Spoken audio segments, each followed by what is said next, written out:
Python's *args and *kwargs allow functions to accept variable numbers of arguments, enhancing flexibility.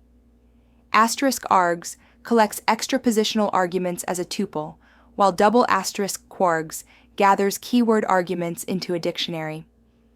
This adaptability is crucial for creating functions that can handle diverse input scenarios, from simple tasks to complex data processing, without predefined parameter limits. Traditional Python functions demand a fixed number of parameters, leading to rigidity. Args and kwargs offer a solution by allowing functions to handle variable-length arguments. This flexibility transforms functions into adaptable tools, suitable for diverse scenarios, from simple calculations to complex data processing, enhancing code versatility and reusability. Fixed parameter functions, like add numbers, a, b, accept only a set number of arguments. Passing more or fewer arguments results in a type error, disrupting code execution.